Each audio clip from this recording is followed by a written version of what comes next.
네, 평화입니다. 오늘 여러분들과 함께 나눌 주제는 그리스도인의 복음적 사회 참여라는 주제를 가지고 함께 이야기를 나눠보도록 하겠습니다. 먼저 강의에 앞서 제가 준비한 영상이 있습니다. 그 영상으로 시작 기도로 시작하겠습니다. 성부와 성자와 성령의 이름으로 아멘.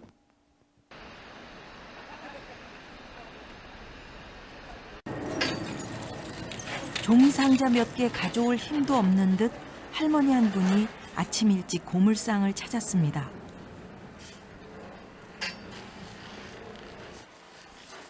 옷 속에 감춰졌어도 한눈에 알 수 있을 만큼 앙상한 뼈마디.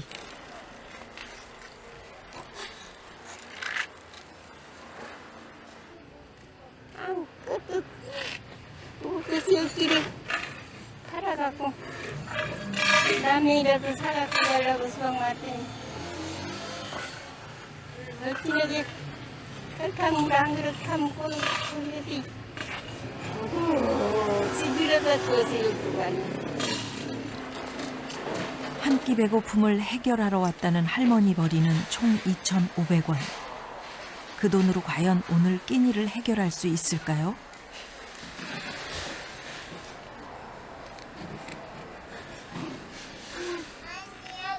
하나 뜯어주는데 안 보이네.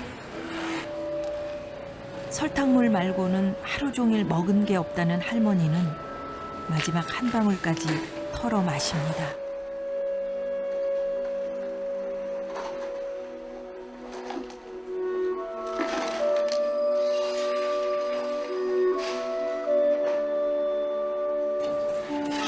나이 들수록 밥심으로 산다는데 할머니에겐 밥심조차 사치처럼 느껴집니다.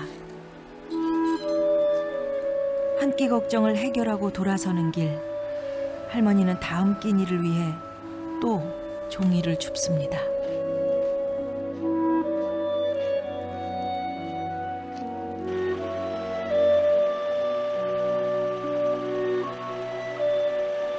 Abbiamo perso il senso della responsabilità fraterna. Siamo caduti nell'atteggiamento ipocrita del sacerdote e del servitore dell'altare di cui parlava Gesù nella parabola del buon samaritano, che ha dimenticato l'esperienza del piangere, del patire con. La globalizzazione dell'indifferenza ci ha tolto la capacità di piangere.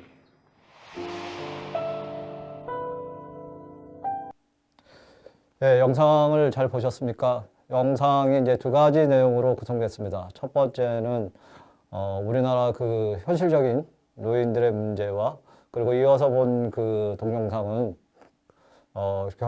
지금 교황님께서 즉위한 지 얼마 안 돼서 이태리의 그 람페두사라는 그 섬에 방문해서 그때 당시에 했던 강론입니다. 이 두 가지 영상을 보여준 이유는 뭐냐면, 첫 번째 그 영상을 보면서 아마 마음이 좀 아팠을 것이라고 생각하고, 또 그 영상이 아직까지 우리나라뿐만 아니라 세계 곳곳에서 그런 일들이 흔하게 벌어지고 있다는 것이 우리의 현실입니다. 그리고 이러한 현실에 대해서 교황님은 누구보다도 가슴 아파하면서 무엇보다도 그런 가난하고 고통받고 있는 이들에게 함께 나누지 못하는 그 공감하지 못하는 능력에 대해서 되게 개탄하시면서 우리의 어떤 그 안에 있는 슬퍼할 수 있는 능력을 제거해버렸다고 하면서 우리의 무관심에 대한 그 부분을 아주 굉장히 질타하셨습니다. 그래서 어쩌면은 타인의 고통을 우리가 가지고 산다라는 것은 그리스도인의 어떤 공감 능력이고, 결과적으로 말씀드리자면은 바로 예수 그리스도에 대한 그 사랑을 우리가 담고자 하는 신앙인의 어떤 행위라고 할 수 있겠습니다. 그래서 오늘 이 주제는 다소 조금 무겁고, 어떤 분은 때로는 이 내용이 불편하게 생각할 수도 있습니다. 왜냐하면 교회가 왜 그런 가르침에 대해서 정치적인 참여 아니냐고 이렇게 얘기하시는 분들이 계시기 때문에 그런 말씀을 들을 때마다 사실 이 강의를 준비하는 제 입장에서는 어떻게 해야 할지 여러 가지 고민이 되는 부분들이 있습니다. 근데 분명한 것은 뭐냐면 하느님의 어떤 그 가르침, 복음적인 내용을 개인의 어떤 정치적 견해나 또 그리고 이념으로 이렇게 덧칠해서는 안 된다는 것입니다. 제가 말씀드리고 싶은 그 내용들은 분명히 교회의 가르침이고 또 교회 안에서 우리가 실천해야 될 부분입니다. 그러한 내용의 중심으로 오늘 이야기를 나눌 거고, 그리고 이 내용들은 대부분 그 사회교리라고 할 수 있겠습니다. 그래서 그 사회교리는 지금의 교황님께서 주교하면서 많은 이제 교회, 특히 한국 사회 안에서 이제 이 부분들이 마치 뭐라고 해야 되나, 하나의 어떤 유행을 쫓는 것처럼 큰 교회 안에서 큰 반향을 일으켰고, 한때는 이 사회교리를 좀 활성화시키기 위해서 각 본당마다 그 사회교리 경시대라는 그런 주제로 가지고 여러 가지 이야기를 나누면서 관심을 좀 이렇게 불러일으키도록 많은 노력을 했습니다. 그러한 노력에도 불구하고 뭐라 그래야 되나, 그 아직도 신자들에 대한 그 인식은 좀 많이 부족하다고 할 수 있겠습니다. 그래서 오늘은 다시 한번 이 사회교리, 무엇보다도 그리스도인들의 어떤 복음적 사회 참여가 어떻게 이루어져야 되고 왜 이루어져야 되는지 그것을 간략하게 말씀드리겠습니다. 근데 중요한 것은 뭐냐면 오늘 제가 말씀드리는 이 사회교리는 사실은 제가 그 부재 때 1년 과정으로 다뤘던 그 내용입니다. 내용이 상당히 방대하고 사실 그 제한된 시간에 많은 것을 이야기하기는 좀 한계가 있습니다. 그런데 오늘 이 강의를 준비하면서 개론 중심으로 해서 꼭 알아야 될 그 내용 중심으로 해서 여러분들과 함께 이야기를 나누고자 합니다. 일단은 제가 준비한 이 PPT 자료를 보면은 하느님께서 보시니 손수 만드신 모든 것이 참 좋았다. 창세기 1장 31절의 말씀입니다. 이거는 잘 아시는 것처럼 우리의 어떤 지구의 모습이고, 지금 보시면은 아담과 하와의 그 하느님 나라에서 펼쳐지는 정말 그림을 봐도 굉장히 뭐라고 해야 되나요? 좀 그냥 느낌이 참 좋죠. 근데 이렇게 좋았던 세상이 지금은 어떻게 변했습니까?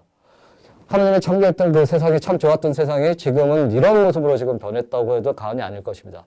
지금 이 장면은 뭐냐면은 온갖 쓰레기 그리고 우리의 욕심, 탐욕을 점철된 그런 어떤 지구의 모습이라고 할 수 있겠습니다.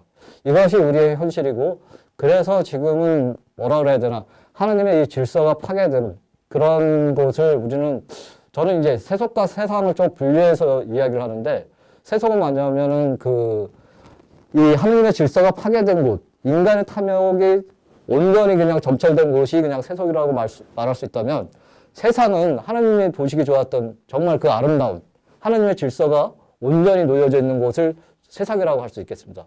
그래서 우리 프란시스칸들은 가끔 그런 이야기를 합니다. 뭐라고 이야기하냐면 세속을 버리고 세상과 함께 산다는 그 이야기는 뭐냐면, 하나님의 탐욕이, 아니 인간의 탐욕이 가득한 이 세상을 정화시키면서 하나님의 보시기에 좋았던 그 세상을 이루는 것, 복원시키는 것이 바로 우리의 프란시스칸들의 삶이라고 할 수 있겠습니다.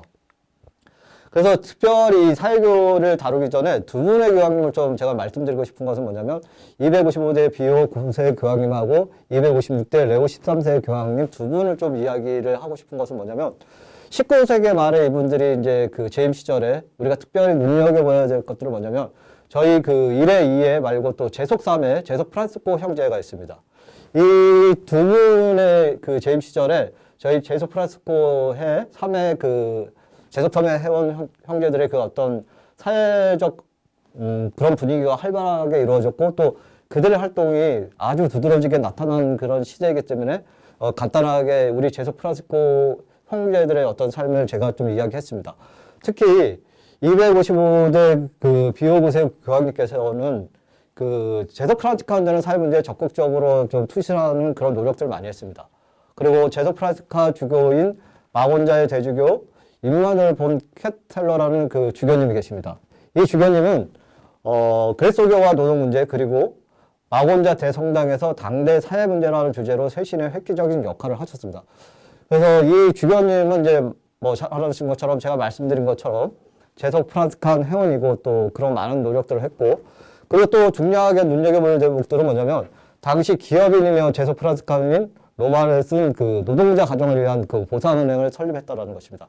어떻게 보면 굉장히 획기적이고 그때 당시에 이런 일이 가능할까 싶은 생각이 들 정도로 이 사회 문제에 대해서 많은 재석 프랑스칸들이 이렇게 열심히 수신했다는 것을 단적으로 좀 보여주는 하나의 예라고 할 수 있겠습니다. 그리고 두 번째는 이제 기업인이며 사회개혁가인 레오 하멜이라는 사람이 있습니다. 이분은 노동자 저축은행 외에 공장지대 두 개의 다른 은행과 사회연구센터를 설립했습니다.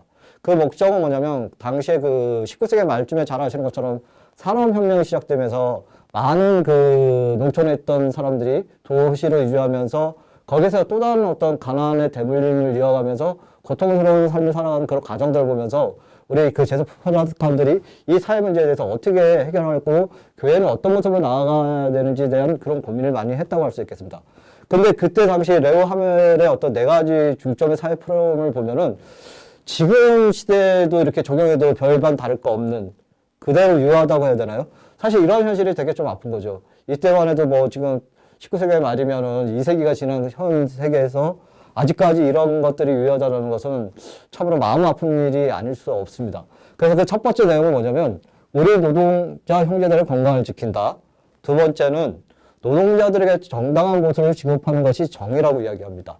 세 번째는 노동자들의 사기를 죽여서는 안 된다라고 얘기합니다.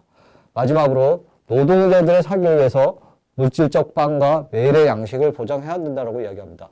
이것은 지금 보면은 우리의 어떤 노동자의 권리와 그리고 요즘에 쉽게 만연되고 있는 노동자들의 해고 문제를 그때 당시에도 있었고 지금도 여전히 있다는 거.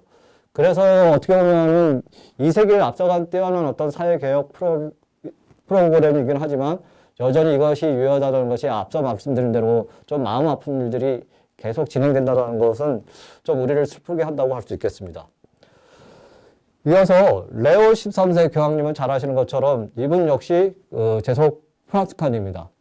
이번에 특별히 그 프랑스칸 영성안에서 노동의 정당한 평가, 재산을 존중하면서 가난을 사랑하며 형제를 통해 계층 간의 평화를 이루도록 굉장히 헌신하신 분입니다. 그리고 무엇보다도 레오 13세 교황님은 재석 프랑스코 형제들이 사회개혁을 위해 그 지지와 기반을 얻고자 많은 노력들을 했고 실제로 우리 그 재석 프랑스코 형들에게 뭐라고 얘기했냐면 나는 성프랑스코 3회가 나를 적극적으로 도와서 교회의 권리를 보호하고 사회개혁을 이루기 원하며 특별히 사회개혁을 말할 때 재석 프랑스코 회를 생각한다라고 이야기를 했습니다. 그래서 사회활동을 위하여 재구성된 재석 프랑스코 형제는 놀라운 결실을 맺었고 그리고 지금까지 이어지는 어떤 그런 우리의 교회에 또 다른 한 축을 이루면서 열심히 산 그런 형제회라고 할 수 있겠습니다. 그래서 이 프랑스칸 영성으로 당시에 마련됐던 교회 반교회적인 입장을 취했던 프리메이슨과 막시즘으로 오염된 그 세상과 교회를 구원할 수 있다고 확신했습니다. 그래서 이 사회교리의 역사적 배경은 뭐 말하자면 중세교회는 잘 아시는 것처럼 이성과 신앙의 조화를 추구하는 스콜라 신학이 아주 주흥과 부흥을 이뤘던 시대입니다. 그런데 그 18세기 그 산업혁명과 프랑스 혁명을 통해 정치, 경제, 문화에 커다란 전환점이 왔게 됐고 또 그 다음에 무엇보다도 교회에 커다란 어려움을 복잡되게 된 것은 뭐냐면 이 19세기에 도시로 이주됐던 많은 그 노동자들이 실제로 자신의 어떤 삶의 자리에서 보면은 내가 노력한 만큼의 어떤 정당한 결실을 받기보다는 오히려 그 자기가 농촌을 떠는 그 이후에 이전의 삶보다 더 못하는 그런 삶을 살아가면서 굉장히 이제 힘들었던 거죠. 이런 어떤 사회적인 현상 안에서 보면은 그때 이제 만연됐던 것이 뭐냐면 잘 아시는 것처럼 그 무신론, 유물론, 칼 막스의 그 어떤 그 자본론이 이제 그 많은 젊은이들한테 퍼지면서 교회에 어떤 위기를 초래를 했습니다. 왜냐하면 교회는 더 이상 그 고통받는 사람들에 대해서 희망을 주는 것 같지 않고 그러다 보니까 차라리 그 교회를 떠나게 됐고 이런 어떤 무신론의 이제 그 어떤 유혹을 받게 되고 또 그것이 희망인 것처럼 느끼는 그런 어떤 세상이 됐던 거죠. 그래서 교회에 어떤 심각한 위기를 맞이하는 그 순간에 레오 13세 교황님께서는 이제 이래서는 더욱 안 된다라는 것을 이제 깨달으셨고 그래서 이 당시 어떤 사회 문제를 복음에 비춰 시대 징표를 읽고 해석하면서 이제 해결하려고 했던 최초의 그 해칙을 쓰신 거죠. 바로 레오 13세 교황님이 1891년 반포된 새로운 사태, 레룸 노바룸이라고 얘기합니다. 이 레룸 노바룸 새로운 사태는 뭐냐면 카톨릭의 어떤 19세기부터 교황의 해칙 등 여러 가지 문헌들이 이제 복음의 정신에 따라서 이제 가장 중요한 것은 우리가 매번 이야기를 들을 것입니다. 시대의 징표를 표징을 해석한다라고 얘기합니다. 그거 뭐냐면은 이 복음이라는 것은 뭐냐면은 2000년의 그 어떤 시대 상황과 또 지금의 상황이 다릅니다. 그래서 그 복음을 비추어서 현대에 맞게끔 해석하는 것이 필요로 한 건데 그것이 이제 어떤 우리는 성찰이라고 이야기할 수 있겠습니다. 그런 사회 문제들을 이제 복음적으로 성찰하면서 교회와 신자 개개인의 어떤 태도로 우리가 이 다양한 사회 문제들을 바라보고 또 성찰하면서 거기에 적극적으로 개입해야 되고 또 교회 가르침은 무엇인지를 그 내용을 이렇게 담아서 반포했다고 할 수 있겠습니다. 그래서 이 해칙은 굉장히 어떤 신선한 충격을 줬고 교회도 어쨌든 간에 이제 가난하고 고통받는 사람들의 어떤 다정한 벗이라는 것을 확인해주는 그런 어떤 문서라고 할 수 있겠습니다. 그래서 이 사회교리의 역사적 배경은 사회교리의 기초가 되는 거고 또 지금까지 100년이 넘으면서 그 여러 가지 이제 그 사회에 관한 그런 해칙과 문헌들이 있습니다. 이런 것들을 이제 총망라해서 정리한 것들이 뭐냐면 2004년 간추린 사회교리 발간해서 신자들이 사회 각 영역에서 신앙으로서 올바로 이제 살아갈 수 있도록 그런 지침, 그런 문헌들을 이제 마련을 했다고 할 수 있겠습니다. 그 보시면은 여러분들 보시기에는 이제 그 화면을 보면은 왼쪽이 되겠죠. 왼쪽에 이 화면은 레오 13세 교황님께서 썼던 사회칙, 새로운 사태, 레rum novarum이라는 그 책 표지입니다. 그리고 2004년에 100년 동안 이제 교회가 여러 가지 사회 문제와 형상들을 어떻게 개입하고 또 교회 가르침이 무엇인지를 정리한 간추린 사회교리의 표지라고 할 수 있겠습니다. 그래서 이런 사회칙 공시문헌은 첫 번째로 뭐냐면은 그 첫 해칙이 제가 말씀드린 대로 레오 13세 교황님의 새로운 사태, 이거는 노동자의 상황에 관해서 이제 작성된 겁니다. 최초의 해칙이라고 할 수 있겠습니다. 그러고 나서 쭉 나가면 이제 40주년 하늘 이신 구세주, 그 다음에 어머니의 수송, 지상의 평화, 사모관장, 민족들의 발전, 네덜린 문헌, 그 다음에 80주년 이렇게 쭉 나옵니다. 그러고 나서 이제 최근에 우리가 이제 지금 교황 프란시스코께서 이제 그 사도적 공고를 아마 쓰신 걸 아실 겁니다. 그리고 참여받으셔서 모든 형제들.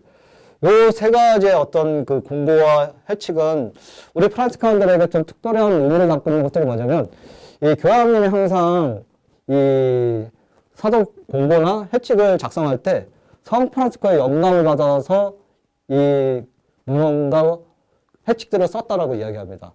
어떻게 보면은 뭐 이거는 좀 여담이긴 하지만 잘 아시는 것처럼 그 성 프란치스코 이후에 교황명을 프란치스코라고 가진 분은 단 한 분도 없었습니다.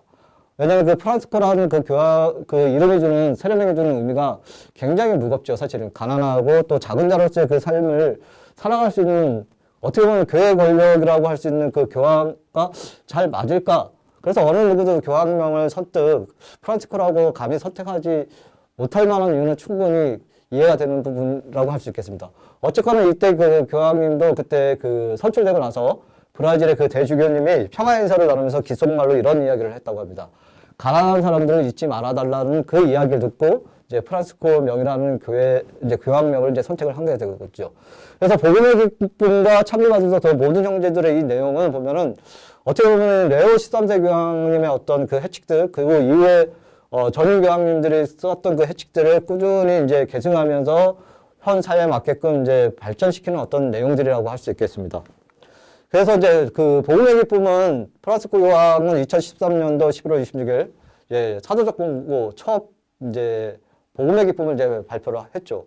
여기는 이제 5개의 장과 280항으로 구성된 복음의 기쁨에서는 이 프란시스코 교황님은 교회 개혁 의지를 밝히고 또 자본주의자의 불평등 구조를 아주 강력히 비판했습니다. 아마 그 교황님의 그 모국인 그 조국인 아르헨티나와 과거 우리 그 한국 사회 1980년대 어떤 정치적 상황이 매우 비슷하다고 할 수 있겠죠. 그때 어떤 사회 문제를 보면서 교황님은 이래서는 안 되겠다라는 그런 선들을 이렇게 목격하면서 특히 자본주의의 어떤 폐단을 낳은 모습을 보면서 교회가 이렇게 방관해서 안 된다라는 어떤 마음을 이렇게 가지신 것 같습니다. 그래서 이 복음의 기쁨에서 실제로 어떤 내용이 나오냐면은 그런 이야기를 합니다. 우리가 이게 좀 귀담아 들어야 할 내용들이 뭐냐면 이 주가가 떨어지는 것에 대해서는 뉴스가 되는데 그 노숙자들이 거리에서 얼어 죽는 것들은 뉴스에 되지 않는다라는 그 어떤 현실을 굉장히 안타까워했죠. 그리고 교황님은 이 가난한 사람들을 굉장히 사랑하셨는데 뭐라고 얘기했냐면 우리 식탁에서 쉽게 버려지는 그 음식들이 그냥 버려지는 것이 아니라 가난한 사람들의 식탁에서 그 음식물을 훔쳐서 버리는 거라고 그러면서 그런 음식에 대한 낭비, 그리고 가난한 사람들을 생각하지 않는 우리의 삶에 대해서 굉장히 이제 비판하고 질타를 하셨습니다. 그런데 이 교황님 이제 그런 어떤 복음의 기쁨을 이제 앞으로 이 시간 뒤에 또 이야기를 나눌 수 있겠지만, 우선 이제 이 사회교류는 무엇인가에 대해서 이제 좀 이야기를 나눠보도록 하겠습니다. 한마디로 말해서 사회교류라는 것은 뭐냐면 우리의 그 절대적인 계명이죠. 예수님께서 뭐라고 말씀하셨습니까? 하나님과 이웃사랑. 이 두 가지 내용이 바로 핵심적인 교리라고 할 수 있겠습니다.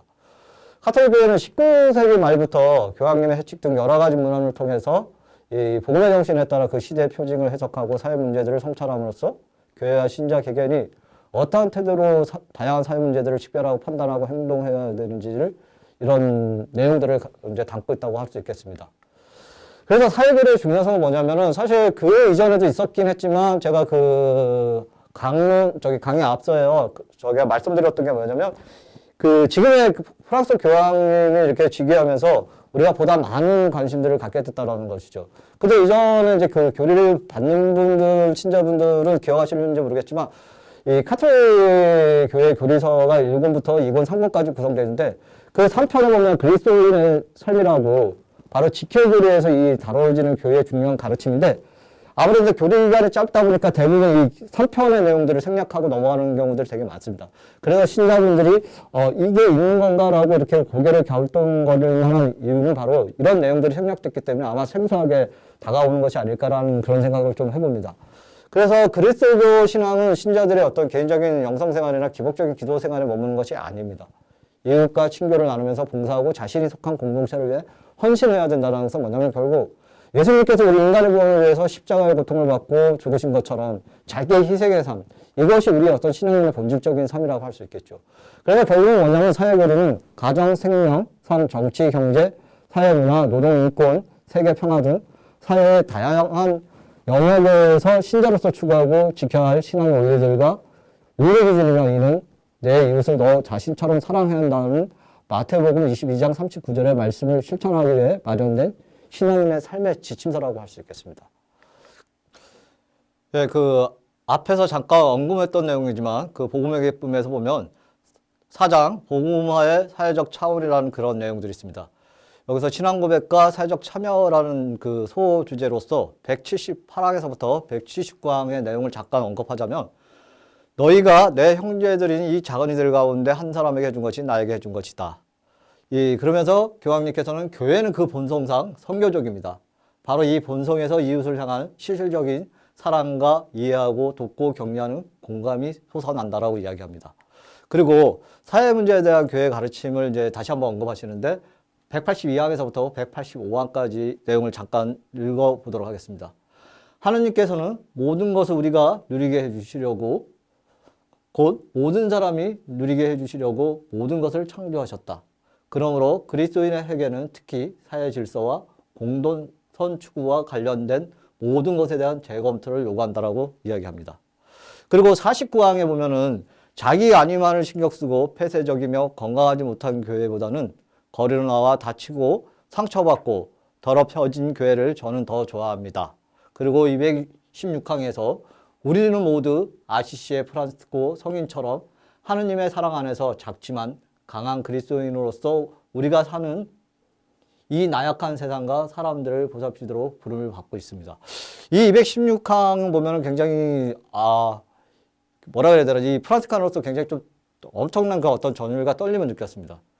프란시스코 성인처럼 정말 세상에서 작은 자로서 그래도 우리가 내어줄 수 있는 부분들 그런 부르심에 초대받고 살아가는 그 프란시스칸으로서의 어떤 자긍심 이런 거를 느끼긴 했지만 한편으로 조금 이제 부끄러운 것들이 뭐냐면 예전에는 어떤 자료를 찾게 되면 예를 들어서 프란시스코 성인과 관련된 자료를 찾게 되면은 아시시의 성 프란시스코가 바로 이제 자동 검색에서 나오는데 지금은 우리 성인보다는 교황님에 관련된 자료가 먼저 나옵니다.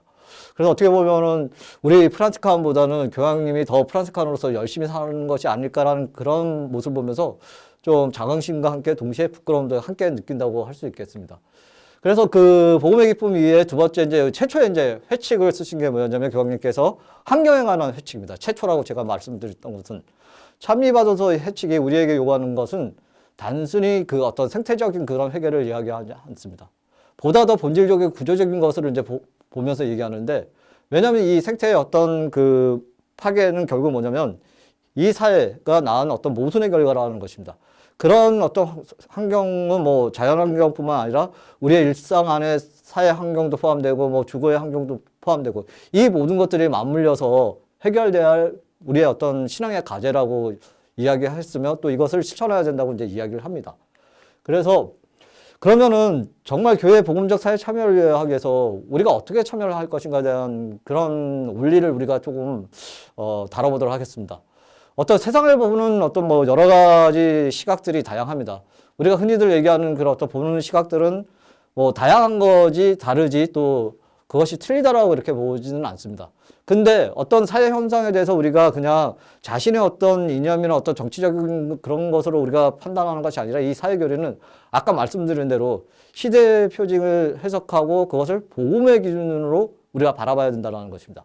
그래서 크게 이제 성찰, 식별, 실천이라는 그 개념을 가지고 우리가 사회 참여를 해야 되는데 보통 이제 그 사회 교리의 그 문헌은 어떻게 표현하냐면 관찰, 그 다음에 판단, 실천이라고 이야기하는데 제가 이 관찰하고 판단은 조금 교회와 용어가 좀 먼 느낌이 들어서 저는 그냥 이 관찰을 성찰이라고 표현했고 그 다음에 판단은 왜냐하면 우리가 인간적인 어떤 한계가 있잖아요. 그 판단을 잘못하게 되면 편견이나 선입견을 낳을 수 있는 부분들이 있기 때문에 그래서 좀 더 교회와 가까운 어떤 내용이 뭘까라고 생각해서 저는 식별이라고 이렇게 바꿔서 이제 이야기를 합니다.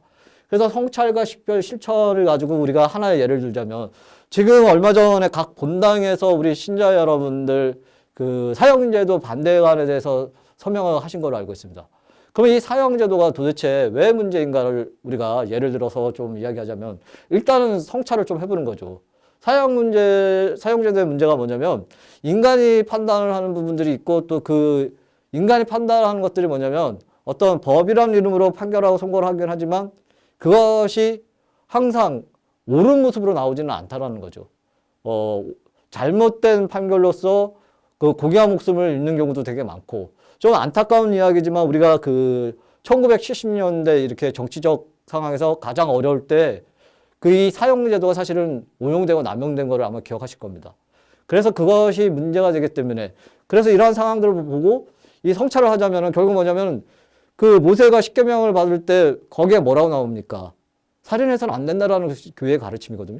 아, 이거는 그러면 교회의 어떤 생명과 관련된 문제고 생명의 주관자이신 하나님께 전적으로 관련된 그런 것들을 우리 인간이 함부로 재단해서는 안 된다라는 거를 우리가 이제 성찰을 하게 되는 거죠. 그러면 이것은 뭐냐면 어떤 생명이 아니라 반생명 문화가 만연되면 결국 뭐냐면 인간의 존엄성은 훼손되고 만다라는 거죠. 그래서 이거는 안 된다. 그래서 우리가 하느님의 어떤 그 생명을 고귀하게 다루기 위해서는 뭔가 식별을 해야 되는 거죠. 어떻게 식별했습니까? 반생명적이기 때문에 교회는 이것을 허용에 대해서는 안 된다라고 이야기를 하는 거죠. 그리고 결국 그 식별을 한 과정에서 우리가 어떻게 실천합니까? 아, 이거는 잘못된 거기 때문에 사형제도를 폐지해야 된다라고 이렇게 실천하는 거죠. 그래서 우리가 어떤 그 사회적 참여는 성찰과 식별 그리고 실천을 통해서 이루어진다고 할 수 있겠습니다. 그래서 이러한 그 세 가지 성찰, 식별, 그 다음에 실천을 통해서 우리가 이제 그 사회 문제를 바라보는데 근데 이런 사회 문제를 바라보는 데서 아주 중요한 그 내용들이 그 세 가지가 있습니다. 그 세 가지는 뭐냐면 인간의 존엄성을 위한 사회교리의 원리 중에 하나가 공동선의 원리입니다. 이 공동선이라는 것은 인간의 기본권을 포함해서 사회 구성원 모두가 아무도 제외되지 않은 채 더 쉽고 충만하게 자기의 완성을 도와주는 모든 사회생활 조건들을 총칭하는 원리라고 할 수 있겠습니다. 자세한 내용은 사무원장 26항을 참조하시면 되겠습니다. 그래서 공동선을 이루기 위해서는 모두가 함께 혜택을 누릴 수 있도록 재화와 올바른 분배와 이웃사랑의 정신이 필수라고 할 수 있겠습니다. 그러니까 쉽게 얘기해서 뭐냐면 우리가 많이 듣죠. 공동선. 그러니까 모든 사람이 잘 살아가기 위한 사회적 조건들이라고 할 수 있겠습니다. 그 사회적 조건들을 우리가 이런 어떤 관점에서 봐야 되는 것들이 뭐냐면 좀 더 이거를 좀 쉽게 이해할 수 있는 구체적인 방법, 예를 좀 들자면 이거는 제가 듣기로는 어느 그 실제 그 회사에서 면접 시험으로 나왔던 내용이라고 합니다. 아마 우리 그 신자 여러분들은 한 번쯤 인터넷이나 아니면은 신부님 강론 어떤 예화를 통해서 한 번쯤은 들어볼 내용인데 어떤 내용이냐면요. 그 4명의 사람이 나옵니다. 첫 번째 사람이 뭐냐면은 그 나의 목숨을 구해준 아주 그 나에게 소중한 의사 선생님.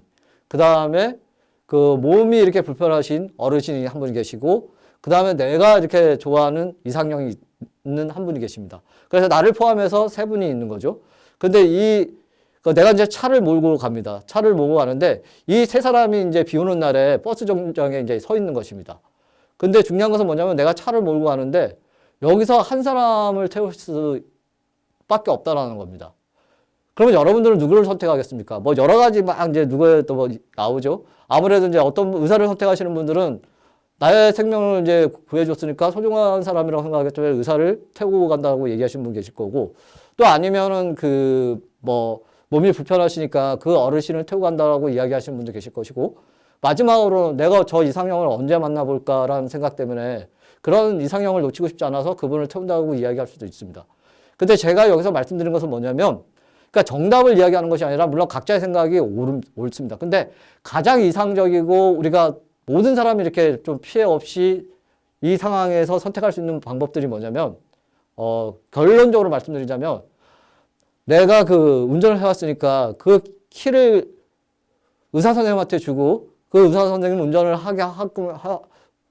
의사 선생님을 운전을 하게끔 해서 그 어르신을 모시고 병원에 가도록 하고 나는 그 이상형과 같이 있다라는 그런 선택인 것입니다. 거기에 보면 사실 어느 누구 선택을 해서 누가 이렇게 뭐 상처받거나 또 피해보는 경우가 없는 거죠. 그래서 공동선이라 말하자면 쉽게 우리가 함께 잘 살 수 있는 어떤 원리라고 할 수 있겠습니다. 지금까지 이제 그 공동선의 원리에 대해서 제가 말씀을 드렸는데, 제가 이렇게 강의하면서 좀 느낀 게 뭐냐면 제 말이 좀 빠르다고 생각 듭니다. 왜냐면 아까 이제 그 사전에 제가 말씀드린 것처럼 이게 이제 1년이라는 시간의 어떤 그 과목이다 보니까 제한된 시간에 좀 많은 것을 소화시키려고 하다 보니까 제가 좀 말이 좀 빨라지는 것 같습니다. 그래서 조금 천천히 좀 해보도록 하겠습니다. 그래서 사회교리의 이제 첫 번째 공동선의 원리에 대해서 이제 말씀드렸고, 두 번째는 뭐냐면은, 그 연대성의 원리입니다. 이 내용은 뭐냐면 개인들 간의 개인과 사회, 민족들 간의 상호 의존과 유대를 바탕으로 서로의 책임을 지고 돌보아야 한다는 원리입니다. 이러한 연대성의 영적인 힘은 바로 예수를 위해 아무 조건 없이 자신을 내어놓은, 그리고 더 하야하고 희생하신 그리스도를 담고자 하는 데서 나오는 것입니다. 예, 간추린 사회교리 196항을 이렇게 참조하시면 되겠습니다. 말하자면은 이제 그 연대라는 것은 우리가 그 사전적인 의미로 쉽게 얘기하자면 돕는 거죠. 근데 제가 조금 이 연대라는 것도 조금 좀 교회적인 용어로 제가 조금 풀어서 이야기하고 싶은 게 뭐냐면, 보통 그 연민과 동정에 대해서 우리가 이렇게 구분 없이 쓰는데 저는 연민과 동정을 좀 구분해서 사용합니다. 왜 구분해서 쓰냐면, 인간이 어떤 기본적인 심성을 갖고 있는 사람이라면 어떤 안타까운 상황이나 그리고 그 상황이 조금 이렇게 뭔가 이렇게 좀 짠하고 이렇게 좀 뭐라 그래요. 이게 어떻게 해야 될지 모르는 그런 순간들이 있지 않습니까? 그래서 불쌍한 사람을 보게 되면은 저 사람을 어떻게 좀 도와주고 싶은 그런 마음들이 생기는 거죠. 근데 그것은 이제 누구를 이제 불쌍하게 생각하는 마음을 동정이라고 하는데, 근데 이 동정은 뭐냐면은 그 상황에 벗어나면 그 사람을 기억을 못 하는 거죠. 그러니까 그 상황에서는 마주하고 있기 때문에 저 사람이 참 안타깝다라는 그런 마음이 들긴 하는데 그 상황을 벗어나면 그 사람이 이렇게 떠오르지는 않습니다. 왜냐하면 잠시 잊고 되는 거죠. 그래서 이 동정이라는 감정은 그러니까 일시적이고 지속되지 못한, 어떻게 보면 그냥 순간 스쳐가는 그런 감정일 수도 있습니다. 근데 연민은 제가 좀 다르게 표현하는 것들이 뭐냐면, 연민은 그 예수님이 아픈 사람과의 공감을 같이 느꼈던 연민이라고 할 수 있겠습니다. 그거는 이제 우리의 성경의 내용들을 보면은 어떤 내용들이 있죠? 뭐 많은 사람들을 이제 도와주셨죠. 힘들고 어렵고 그다음에 병든 사람들. 그리고 심지어는 가족을 잃고 서럽게 우는 그 가족들과 함께 어떻게 꺼이꺼이 이렇게 울었습니다. 그래서 공감하는 그 예수님의 모습이 우리가 연민이라고 할 수 있는데, 이 연민이라는 거는 그 라틴어로 보면은 컴파시오, 영어로는 컴팩션인데 파시언은 순한 고통, 콤은 함께 한다는 그런 뜻이거든요. 그러니까 함께 그 고통을 느낀다라는 그런 연민, 그런 뜻을 갖고 있기 때문에 저는 이 연대를 연민이라고 이렇게 표현을 하고 싶습니다. 그 연민은 뭐냐면 우리가 이제 그 이웃의 어떤 고통에 대한 아픔을 함께 공감하고 나누는 것들이라고 할 수 있겠습니다. 그 시작 기도의 영상을 보면 교황님께서 하신 말씀이 기억나시죠? 무관심의 세계야. 결국 뭐냐면 타인의 아픔을 내 아픔처럼 느끼지 못한다는 것입니다. 그냥 그들의 아픔이고 나는 그런 고통을 결코 겪지 않을 거라는 그런 마음으로 살아가는 무한 이기심? 그것이 무관심의 세계라고 할 수 있겠습니다. 그것이 우리의 사회에 만연이 됐고, 이 연대성을 이렇게 비춰보자면은 사실 가끔 보면은 좀 21세기에 우리가 정말 인정할 수 없는 그런 뭐라 그래야 되나 좀 슬픈 뉴스들을 많이 접하게 되잖아요. 최근에 보면은 이제 정말 이 먹을 게 없어서 그 가난 때문에 목숨을 끊는 그런 상황들. 근데 그러한 어떤 상황들을 우리가 맞이하게 되면 정말 그들을 우리가 죽음에 방치할 수밖에 없었던가? 라고 생각했을 때 우리가 그들에 대해서 좀 더 관심을 갖고 그들에게 필요한 것들을 함께 나눴다면 그런 아픈 직격적인 일들은 별로 일어나지 않았을 것입니다. 아직도 그런 일들이 일어난다는 것은 뭐냐면 누군가의 아픔을 내 아픔으로 생각하지 못하고 그들의 아픔으로만 그냥 남겨두는 우리의 어떤 그 이기심. 이거에 대해서 우리가 깊은 성찰을 하면서 나보다 아픈 사람들 그리고 고통스러운 사람들을 도와주는 그런 마음, 그것이 바로 연대성의 원리라고 할 수 있겠습니다. 그리고 보조성의 원리는 뭐냐면요. 국가와 같은 상위단체는 공동체와 그 구성원들을 보호하기 위해 노력하되 개인과 작은 단체의 주체성과 자율성을 침해해서는 안 된다는 원리입니다. 그러니까 이 말을 좀 쉽게 이야기하자면은 내가 어떤 사람을 이렇게 도와줬다는 말이죠. 배가 고파가지고 남역값을 줬단 말입니다. 근데 그 남역값을 줬다는 그 이유만으로 그 상대방에게 그렇게 영향력을 행사하면 안 된다는 겁니다. 도와주는 거 끝나야 되는 거고 그들이 살아갈 수 있게끔 보조를 해줘야 되는 거지 내가 마치 그 사람을 도와줬다고 해가지고 그 사람 살면 내가 주체를 가지고 이래라 저래라 통제할 수 하면 안 된다는 것입니다. 이것이 그러한 개념이라고 할 수 있겠습니다. 그래서 지금까지 이렇게 보면은 제가 그 공동선의 원리, 연대성 원리, 보조성 원리 이 세 가지를 말씀을 드렸는데 이 세 가지는 우리가 사회 문제를 바라보는 데서 아주 필요하다고 할 수 있겠습니다. 그러면은 이 세 가지 원리를 통해서 교회가 우리에게 참 이게 무거운 주제이고 어떻게 보면 예민한 주제이고 이제 또 강의를 이렇게 보시다가 이 주제에 딱 정치라는 말 나오고 이렇게 조금 불편하게 생각하시는 신자분도 분명히 있을 것입니다. 그래서 제가 분명히 말씀드리지만은 제가 그 어떤 정치적인 견해나 이념이나 이런 부분들을 이야기하는 것이 아니라고 말했습니다. 교회가 왜 사회 문제에 참여해야 되고 또 정치적인 부분들을 참여해야 되는지를 이것은 우리의 문헌과 또 교회의 가르침에 명확하게 나오거든요. 그래서 사무원장 76항에 보면은 쉽게 얘기하면은 인간의 기본권과 영혼들의 구원이 요구할 때는 정치 질서에 관한 일에 대해 윤리적 판단을 내리는 것을 정당하다라고 얘기합니다. 그러니까 이런 윤리적 판단 하나의 예가 뭡니까? 아까 사형제도. 왜냐면 그 사형제도는 하느님의 생명에 반하는 문화이기 때문에 그거는 잘못된 거고 법이 문제가 있다고 생각하기 때문에 그 법을 폐지해야 된다라고 우리가 판단하면서 거기에 이제 법에 대해서 적극 개정을 요구하는 거지 않습니까? 그런 판단은 사회 문제고 또 우리가 어떤 교회의 어떤 정당한 문제는 거죠. 근데 우리가 쉽게 얘기하는 이제 그 종교 분리는 이야기를 하는데 이제 종교 분리는 엄밀히 얘기하면은 교회가 어떤 그 국가 질서나 정치적인 그런 어떤 하나의 어떤 그 중요한 위치에 차지해가지고 그 권력을 사명하거나 그 정치에 개명, 그러니까 어떤 권력의 등에 업고 뭔가 불의를 저지르는 이런 부분을 하면 안 된다라는 거죠. 그래서 어떻게 보면은 우리 그 사제들이나 수조자들 같은 경우는 그 공적인 신분, 예를 들어서 공무원이나 뭐 선출직 공무원 이런 거 되지는 못합니다. 다만 우리가 그 사제로서 또 수도자로서 예언자적인 그런 어떤 소명을 가지고 이야기할 수 있는 것은 뭐냐면 그것이 잘못됐다라고 이야기할 수 있는 부분들이 있다라는 거죠. 왜냐면은 그런 질서가 하느님의 질서에 반하는 거기 때문에 우리는 종교적인 양심을 갖고 이래서는 안 된다라고 이야기를 하고 또 질타를 하는 것입니다. 우리의 구약의 시대 그 예언자들의 삶을 보십시오. 그 왕조들이 잘못된 것에 대해서 뭐라고 얘기합니까? 가감하게 비판합니다. 그렇게 하면 안 된다고. 그거는 하느님의 정의와 합당하지 않다라고 얘기하면서 그 왕을 질타하는 모습을 보면서 그 질타하는 과정에서 심지어는 뭐냐면 목숨을 잃게 되는 경우들이 많거든요. 바로 시대 예언자적 그 소명이라는 것은 뭐냐면 그런 어떤 잘못된 현상에 대해서 우리가 가감하게 이야기하고 그것을 잘못됐으니 올바로 수정할 것을 그리고 개정할 것을 개선할 것을 요구할 수 있는 것이 바로 이것이 우리에게 부여된 삶이라고 할 수 있겠습니다. 그리고 교회가 직접적으로 정치 활동에 개입하지는 않더라도 사회의 불의와 폭력을 고발할 의무가 있고 또 인정받지 못하고 취해받는 권리, 특히 가난하고 보잘것없는 약한 이들의 권리를 판별하고 수호하고 사회 정의를 실천하는 사명이 있다는 것입니다. 간추린 사회교리 81항인데 여러분 주변에 예를 들어서 누군가 이렇게 배가 고프고 그 다음에 어떻게 잘 데가 없고 억울하게 쫓겨나는 그 사람들 보면 어떤 마음이 들겠습니까? 이건 굳이 제가 설명을 듣지 않아도 착한 사마리안 이야기 있지 않습니까? 거기에 보면은 강도한테 맞아서 초죽음이 된 그 이웃을 구해준 사람이 누굽니까? 사제도 아니요, 레위인도 아닙니다. 그 당시에 정말 차별과 서러움 받았던 사마리아인 그 사람이 그 아픈 사람을 상처를 싸매주고 또 치유해주고 또 필요하면은 언제든지 자기를 불러라고 이렇게 얘기를 합니다.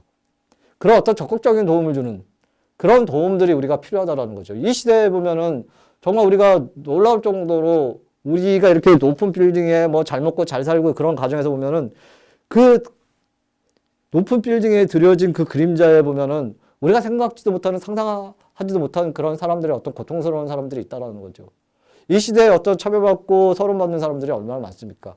아까 뉴스에 언급했지만 정말 그 이주민 노동자들이 잘 데 없어가지고 그 비닐하우스에서 얼어 죽는 경우들. 그리고 그 노동자들이 정말 일터에서 먹고 살기 위해서 나가는데 그 안전하게 일하지 못하고 그 산업재해로 죽는 경우. 그리고 평생 보장받아야 할 그 일자리 하루아침 잃어서 길바닥에 나앉아야 되는 그런 삶들을 보면서 우리가 어떻게 그들을 외면할 수 있겠습니까? 근데 이러한 어떤 현상들을 보면은 분명히 인간이 잘못 만들어진 구조와 제도의 희생이라고 할 수 있겠습니다.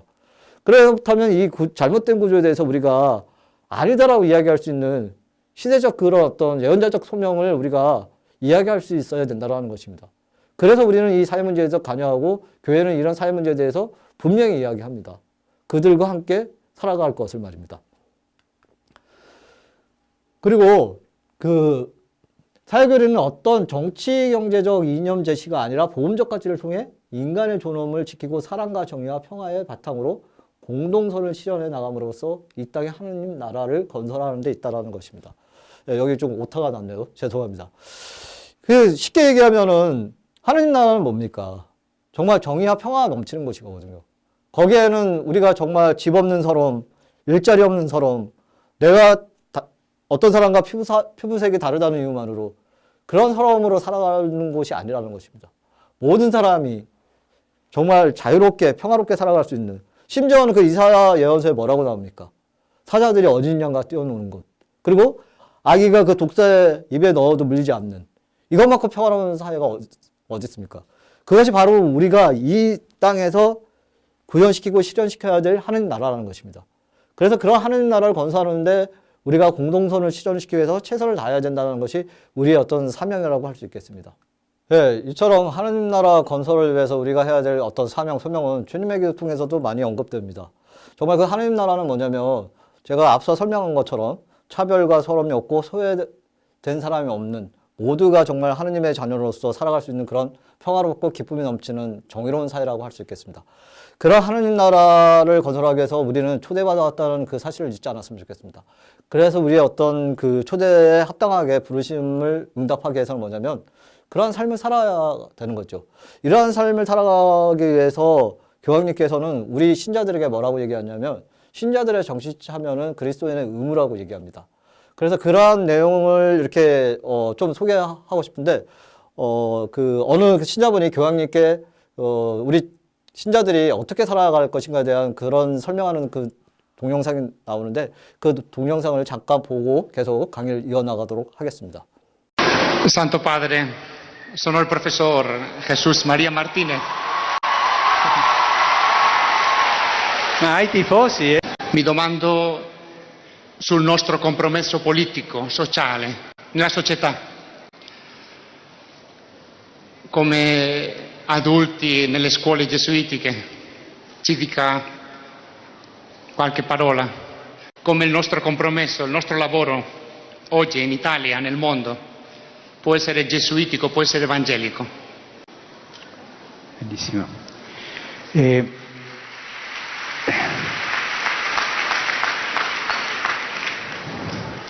Coinvolgersi nella politica è un obbligo per un cristiano. Noi cristiani non possiamo giocare da Pilato, lavarci le mani. Non possiamo. Dobbiamo immischiarci nella politica, perché la politica è una delle forme più alte della carità, perché cerca il bene comune. E i laici cristiani devono lavorare in politica. Lei mi dirà, ma non è facile, ma neppure è facile diventare prete. Non ci sono cose facili nella vita, non è facile.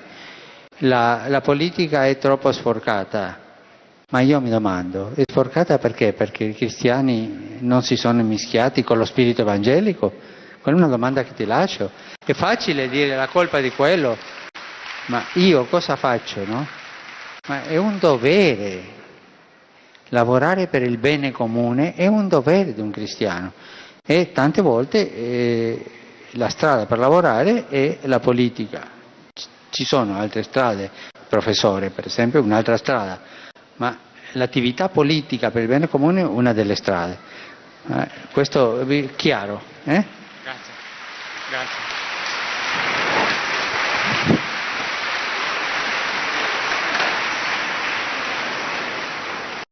예, 잘 보셨습니까? 교황님은 이렇게 단호하게 말씀하십니다. 정치는 우리 모든 그리스도 신자들이 참여해야 되고 또 의무이고 또 그 정치는 최고의 선이고 최고의 자선이라고 이야기합니다. 근데 이렇게 지금까지 지금 1시간 가까이 제가 사회교리를 설명하면서 늘 제 마음에 좀 걸리고 염려스러운 것들이 뭐냐면 이 교회의 가르침이고 또 해칙 회원에 나오는 내용들입니다. 뭐 제가 어떤 정치적인 뭐 견해를 가지고 이 내용을 이야기하거나 설명한 것은 없습니다. 정말 이 세상을 바라보는 우리의 눈들이 뭐냐면 복음적이고 또 하느님의 시각으로 바라봐야 되는 그런 내용들을 이야기한 거거든요. 그래서 가끔 이런 강의들을 자꾸 할 때마다 어떤 신자분 여러분들은 좀 불편하게 생각하는 것들이 뭐냐면 아니 저는 이렇게 복음을 얘기하는데 사실 그 복음을 가지고 오히려 신자 여러분이 자신의 정치적 견해를 가지고 복음을 해석한다라는 거죠. 그렇게 바라봐서는 안 됩니다. 제가 이야기하는 거는 정말 교회의 어떤 문헌을 통해서 이제 말씀한 거고 개인적인 어떤 주장이나 이런 내용들을 담고 이야기하지는 않았습니다.